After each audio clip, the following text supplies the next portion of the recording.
La majorité des élèves arrivent à leurs entretiens d'admission en architecture sans savoir exactement à quoi s'attendre. Et c'est ça qui les met souvent en difficulté parce qu'ils découvrent tout sur le moment. Imagine par exemple si tu pouvais arriver à ton entretien d'architecture en sachant exactement ce qui va se passer, qui tu vas avoir en face de toi, ce qu'ils vont te demander comme question et aussi comment ça va se dérouler du début jusqu'à la fin. C'est exactement ce qu'on va voir dans cette vidéo. Donc, reste avec moi jusqu'à la fin pour découvrir tout ça. Allez, c'est parti. Bonjour, moi c'est Brice d'Archi Academy, enchanté. Sur cette chaîne, je vous aide à réussir vos entretiens d'admission en école d'architecture, à comprendre les attentes des écoles d'architecture et aussi à vous préparer efficacement. Ici, nous sommes sur ma chaîne secondaire. Ma chaîne principale, qui compte aujourd'hui presque 19 000 abonnés, regroupe plus d'une vingtaine de vidéos sur le thème des entretiens d'admission en école d'architecture, que vous pouvez déjà d'ailleurs aller regarder. Il y a plusieurs interviews dans lesquelles d'autres étudiants en école d'architecture vous racontent leur expérience des entretiens d'admission et même quelques épisodes de podcast sur le même thème des entretiens d'admission. Les amis, je vous invite vraiment à aller les regarder. Je pense que ces vidéos pourraient grave vous aider. Donc, on va voir ensemble le déroulement complet d'un entretien. Déjà, ce que je peux vous dire, c'est que tout commence dès votre arrivée. Et c'est un moment qu'il ne faut surtout pas négliger parce que l'ambiance est très particulière. Tu arrives dans un espace où tous les autres candidats attendent. Et très souvent, il y a une certaine tension qui se ressent. Certains sont silencieux, concentrés, tandis que d'autres sont en train de discuter pour se rassurer. Et parfois même, tu peux sentir une forme de stress collectif. Et ça peut facilement t'influencer. Donc, premier conseil les amis, reste dans ta bulle. Surtout, ne te compare pas aux autres. Ne te laisse pas contaminer par le stress général. Ensuite, ton nom est appelé et là, tu entres dans la salle. En général, tu te retrouves face à 2, 3 ou parfois même 4 personnes. Le jury est souvent composé d'enseignants de l'école et parfois, il rajoute un étudiant pour faire partie du jury. Et dès que tu arrives, il y a un moment un peu particulier. Tu t'assois, il y a un petit silence et tu sens que tout commence. Très souvent, la première chose qu'on va vous dire, c'est présentez-vous ou bien vous avez entre 5 et 10 minutes pour vous présenter. Et là, tu as la parole. Tu as entre 5 et 10 minutes pour parler. Même si ça peut paraître simple, les amis, en réalité, c'est un moment qui est extrêmement stratégique. Vous me diriez, mais Brice, pourquoi ? Eh bien les amis, tout simplement parce que ce que vous allez dire dans ces premières minutes va directement influencer les questions que le jury va vous poser plus tard.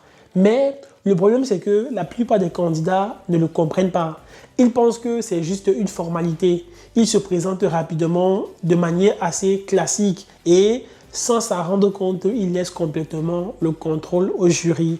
Résultat, le jury va devoir creuser pour comprendre qui tu es. Et justement, c'est ce qu'on veut éviter parce que lorsque vous faites ça, les questions deviennent plus difficiles, beaucoup plus imprévisibles même.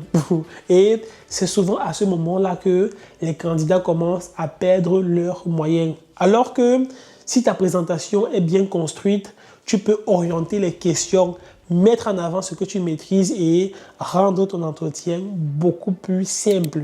Si vous voulez, ce qu'on peut faire, c'est que dans une prochaine vidéo, je peux faire une vidéo complète où je vous explique comment construire une présentation efficace. Une présentation complète qui peut vous permettre d'orienter les questions des membres du jury et comment utiliser ce moment-là à votre avantage.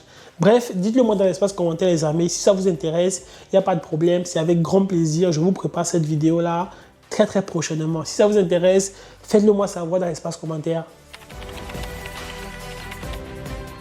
Après la présentation, l'entretien continue et globalement, ça peut durer entre 15 et 20 minutes selon les écoles. Mais attention, il faut savoir que les entretiens oraux d'admission ne se déroulent pas de la même manière dans toutes les écoles d'architecture. Dans certaines écoles, c'est très classique, ça va reposer uniquement sur des questions-réponses. C'est-à-dire que le jury te pose une série de questions et toi, tu dois y répondre, tout simplement. Dans d'autres écoles, il y a une épreuve spécifique, ça s'appelle le commentaire d'image. C'est-à-dire qu'on te donne une image, tu as quelques minutes pour l'analyser, puis tu dois la commenter à l'oral. Et là, le jury va rebondir sur ce que tu as dit et ils vont te poser pareil une série de questions. Dans le livre, ce que j'ai fait, c'est que j'ai créé ce tableau qui résume le type d'entretien pour chaque école d'architecture.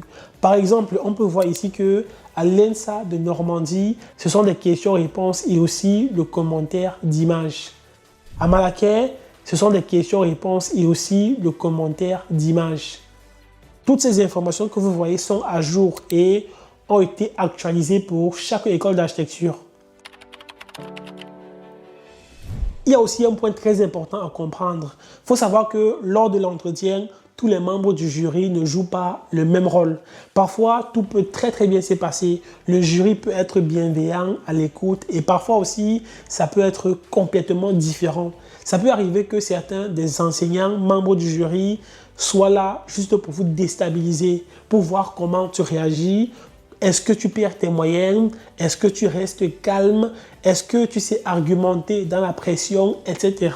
Ça va énormément dépendre de l'école, du jury et même du feeling entre toi et les membres du jury. Pour vous expliquer mieux ce que je suis en train d'expliquer là, je vais vous raconter une anecdote parce que moi, lors de mon entretien à l'ENSA de Lyon, j'avais l'impression qu'un des membres du jury était là juste pour me déstabiliser. Le monsieur, il s'adressait à moi. Moi, j'étais assis en face de lui comme ça, mais il s'adressait à moi. Il ne me regardait pas. Il regardait de l'autre côté. C'était trop bizarre. Et comme si cela ne suffisait pas, toutes les questions que lui me posait, on aurait dit qu'elles venaient tout droit du futur. C'était super compliqué, toutes ces questions, même si je m'étais très bien préparé. Et en plus, la posture qu'il avait adoptée vis-à-vis de moi me mettait très mal à l'aise. Mon expérience, cette histoire que je viens de vous raconter n'est pas un cas isolé parce que l'année dernière, dans le groupe WhatsApp d'entraide pour les entretiens d'admission que je mets en place, il y a plusieurs élèves qui ont avoué avoir vécu la même expérience dans d'autres écoles d'architecture avec les membres du jury. Donc, je vous l'ai dit les amis, afin que vous soyez au courant. Sachez que ça peut arriver que lors de votre entretien, un des membres du jury soit là pour vous déstabiliser.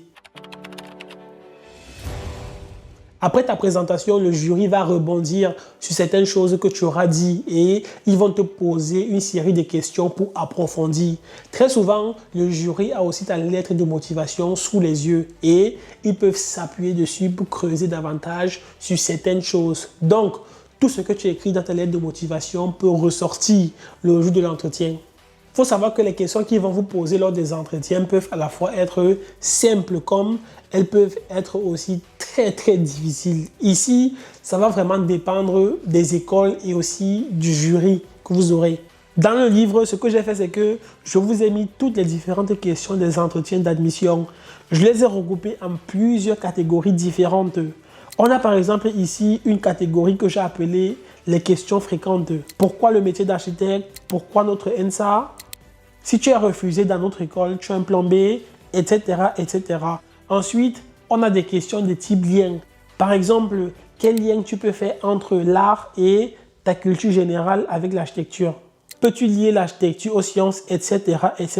Ensuite, on a aussi des questions de type sens critique, réflexion, comme par exemple, quel est votre style d'architecture préféré? Que penses-tu de la réhabilitation? En quoi la pandémie du Covid a eu un impact sur le métier d'architecte, etc. Ensuite, il y a une autre catégorie que j'ai appelée ton vécu. Ici, on retrouve des questions comme par exemple, penses-tu que ta double nationalité peut être un atout? Peux-tu nous parler d'un échec que tu as vécu? Comment tu l'as surmonté? Lors de tes voyages, as-tu observé une architecture vernaculaire, etc. Il y a aussi les questions sur les écoles, comme par exemple, qu'est-ce que vous allez apporter à l'école? Est-ce que notre école d'architecture est votre premier choix? Quelle autre école d'architecture avez-vous demandé, etc. Après, il y a aussi les questions sur la culture générale, sur l'art, sur ce que j'appelle la vision d'architecte, etc. Il y a même une partie où j'ai regroupé uniquement les questions les plus difficiles des entretiens d'admission. Toutes ces questions, franchement, je ne les ai pas inventées. Ce sont des questions qui ont encore été posées l'année dernière lors des entretiens d'admission. Et il y a même une partie où je vous donne des exemples des réponses à toutes ces questions. Franchement, les amis, le livre est vraiment très complet. Après, je sais qu'il y a aussi le commentaire d'image. De mémoire, je sais qu'il y a beaucoup d'élèves qui ont du mal avec ça. Mais il faut savoir qu'ici, le jury n'attend pas des élèves une simple description technique ou même factuelle de ce qu'ils voient. Leur objectif est tout autre. Ici, ils cherchent à évaluer des qualités essentielles pour un futur étudiant en architecture, comme par exemple la curiosité intellectuelle, l'ouverture d'esprit, la capacité à raconter une histoire, l'esprit d'analyse et la structuration du discours. Dans le livre, ce que j'ai fait, c'est que je vous ai mis toutes les vraies images des entretiens d'admission et aussi, je vous donne une méthodologie pour pouvoir analyser n'importe quelle image. En ce qui concerne les portfolios, il faut savoir que ça va vraiment dépendre des écoles d'architecture parce que dans certaines écoles, les portfolios ne sont pas autorisés, tandis que dans d'autres, c'est accepté. Et par mémoire d'expérience, je peux vous dire qu'un portfolio peut clairement vous permettre de faire la différence. Je vous donne un exemple. L'année dernière, j'ai accompagné une élève. On a d'ailleurs travaillé ensemble dans sa préparation et par la suite, je lui avais conseillé de créer un portfolio. D'ailleurs, on l'avait même construit ensemble, son portfolio. Je lui avais donné une structure, des conseils et elle a réussi à produire quelque chose de vraiment qualitatif. Et le jour de son entretien à l'ENSA de Normandie et aussi à Versailles, elle a présenté son portfolio et les membres du jury, ils ont accroché, ils ont adoré. Par la suite, ça a créé de la discussion, ça a donné de la matière et en quelque sorte, ça lui a permis de se démarquer. Dans le livre, sur ce tableau, je précise également les écoles d'architecture qui acceptent les portfolios et les écoles qui n'acceptent pas de portfolio. Donc, ça pourra peut-être vous aider au cas où vous avez des portfolios à savoir s'il le faut ou pas. Pour résumer avec cette vidéo, un entretien d'architecture, ce n'est pas juste répondre à des questions, mais plutôt c'est un échange, un moment où les membres du jury essayent de comprendre qui tu es, comment tu réfléchis et si tu as ta place dans l'école. Plus tu vas être préparé, plus tu vas être à l'aise, plus tu vas être clair et plus aussi tu vas être convaincant. Si tu veux que je fasse une vidéo sur les questions les plus fréquentes en entretien ou même sur comment réussir le commentaire d'image, dis-le moi dans l'espace commentaire et avec grand plaisir les amis, je vous prépare cette vidéo le plus rapidement possible. Comme ça, vous pouvez commencer à vous préparer. Mais la seule condition pour laquelle je vais faire cette vidéo, c'est il faudrait que vous soyez nombreux à me le dire dans l'espace commentaire. Donc, si c'est un sujet de vidéo qui vous intéresse, faites-le moi savoir dans l'espace commentaire. Et si vous êtes nombreux à me le demander, avec grand plaisir, je vous prépare cette vidéo le plus rapidement possible pour que vous puissiez commencer à vous préparer.